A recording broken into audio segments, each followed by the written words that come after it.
Welcome to I dream sports. నిన్న IPL ఆప్షన్ని మీరు అందరూ కూడా చూసుంటారు. దాదాపు 72 ప్లేయర్స్ అయితే సోల్డ్ అవుట్ అయిపోయారు. సో యూఏఈ వేదికగా జరుగుతున్న ఈ ఐపీఎల్ 2025 కోసం జరుగుతున్న ఈ మెగా ఆప్షన్లో దాదాపు ఫస్ట్ డేలోనే 72 ప్లేయర్స్ అయితే సోల్డ్ అయ్యారు. అందులో దాదాపు అన్ని టీమ్స్ కూడా ఆప్షన్లో పార్టిసిపేట్ చేసి తమకు కావాల్సిన ప్లేయర్స్ అయితే వాళ్ళు కొనుగోలు చేసుకోవడం జరిగింది. సో అయితే మనం ముఖ్యంగా ఆర్సీబీ టీం ఏ ప్లేయర్లని తీసుకుంది అనే విషయం గురించి మాట్లాడుకుంటే, ఒకసారి ఆర్సీబీ అసలు ఎంతమందిని తీసుకుంది, ఎంతకు తీసుకుంది. ఆల్రెడీ రిటెన్షన్స్లో 3 ప్లేయర్లని, విరాట్ కోహ్లీ, అలాగే రజత్ పటిదార్, ఇంకా యష్ దయాల్ 3 ప్లేయర్లను అయితే వాళ్ళు రిటర్న్ చేసుకోవడం జరిగింది. సో వాళ్ళు కాకుండా ఆక్షన్లో వాళ్ళు బై చేసిన ప్లేయర్స్ ఎవరైనా చూద్దాం. ఎక్కువ డబ్బులు ఇచ్చి తీసుకుంది మాత్రం జోస్ హెజల్వుడ్, ఆస్ట్రేలియా పేసర్.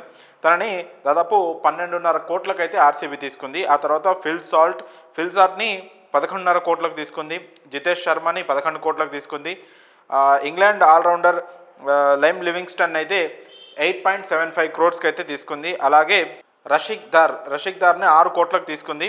ఇతను అన్క్యాప్డ్ ప్లేయర్. ఇంకా అలాగే స్పిన్నర్ సుయేష్ శర్మని కూడా 2.6 క్రోర్స్కి అయితే ఆర్సీబీ తీసుకుంది. అయితే ఈ ఆక్షన్లో ఈ ప్లేయర్ లిస్టును ఒకసారి మనం పరిశీలించుకున్నట్లయితే ఈ సుయేష్ శర్మ అలాగే లివింగ్స్టన్ వీళ్ళిద్దరి బైస్ని కొంచెం స్మార్ట్ బైస్గా మనం చూసుకోవచ్చు. కాకపోతే జోస్ హెజల్వుడ్ లాంటి ఒక ప్లేయర్కి అంత పెద్ద అమౌంట్ పెట్టడం అనేది ఆర్సీబీ ఫ్యాన్స్ కూడా అంత ఇష్టం లేకుండా ఉంది. సోషల్ మీడియాలో ప్రస్తుతం దీనిపైన నెగిటివ్ కామెంట్స్ ఎక్కువ వినిపిస్తున్నాయి. ఎందుకంటే కేవలం టెస్ట్ క్రికెటే ఆడుతూ వన్డేలు అలాగే టీ20లో పెద్దగా పర్ఫామ్ చేయలేని ఒక ప్లేయర్పై, ఒక పేసర్పై ఇంత అమౌంట్ పెట్టి తీసుకోవడం అవసరమా అనే విమర్శలు అయితే ఆర్సీబీ మీద వస్తూ ఉన్నాయి. సో వీళ్ళ ఆక్షన్ తీరు ఇంకా మారలేదు.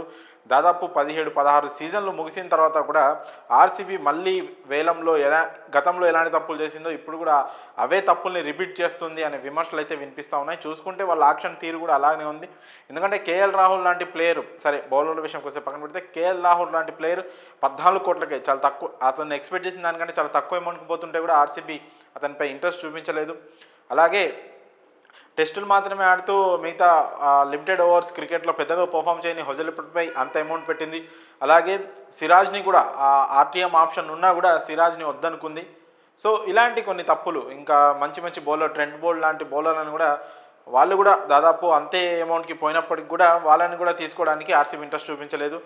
జోస్ హెజల్వుడ్పై అంత పెద్ద అమౌంట్ పెట్టడం మాత్రం చాలా వరకు విమర్శలకే తావిస్తూ ఉంది. సో ఆర్సీబీ మళ్ళీ చేసిన తప్పునే చేస్తూ ఉంది. గతంలో ఎలాంటి తప్పులు చేసిందో ఈ మెగా ఆక్షన్లో కూడా అలాంటి తప్పులే చేస్తూ ఉంది అని విమర్శలు అయితే వస్తున్నాయి. పైగా వాళ్ళ పర్సు కూడా ఇప్పుడు చాలా లిమిటెడ్గా ఉంది. మొత్తం దాదాపు సెకండ్ హైయెస్ట్ ఉన్నప్పటికీ, ఆక్షన్ స్టార్టింగ్ కంటే ముందు 83 కోట్లు పర్సులో ఉన్నప్పటికీ ఇప్పుడు దాదాపు తగ్గిపోయి ఉంది. ఇప్పుడు డే 2లో వాళ్ళు ఎలాంటి స్ట్రాటజీతో ప్లేయర్స్ని తీసుకుంటారనే విషయం మాత్రం ప్రస్తుతం చాలా ఇంట్రెస్టింగ్గా మారింది. ఎందుకంటే ఇప్పటివరకు కొన్న ప్లేయర్లు అలాగే రిటెన్షన్ చేసుకున్న ఈ లిస్ట్ మొత్తం ఒకసారి చూసుకుంటే ఇంకా టీము సరిగ్గా కుదరనట్టు ఉంది. చాలా టీమ్స్, ముంబై ఇండియన్స్ కానీ, ఎస్ఆర్హెచ్ కానీ, ఇంకా మిగతా కొన్ని పంజాబ్, వాళ్ళకి అసలు 2 ప్లేయర్లను మాత్రమే రిటైన్ చేసుకున్నప్పటికీ కూడా నిన్న ఆక్షన్లో చాలా అగ్రెసివ్గా వెళ్ళి చాలామంది ప్లేయర్లను తీసుకున్నారు. ఒక ఫామ్ అయితే వచ్చింది. ఒక చూసుకుంటే టీంకి ఒక రూప్ అనేది వచ్చింది కొన్ని టీమ్స్కి. కానీ ఆర్సీబీకి మాత్రం ఇంకా ఆ స్ట్రక్చర్ అయితే రాలేదు. ఒక టీం అయితే సరిగ్గా ఫామ్ కానట్టే కనిపిస్తూ ఉంది. మరి చూడాలి ఇంకా మిగిలిన ఆక్షన్లో కొంత డబ్బుతో ఎలాంటి ప్లేయర్లను తీసుకుంటారు. సో పెద్ద అమౌంట్ పెట్టే పరిస్థితి లేరు, అంత మంచి ప్లేయర్లు కూడా వచ్చే దాంట్లో లేరు.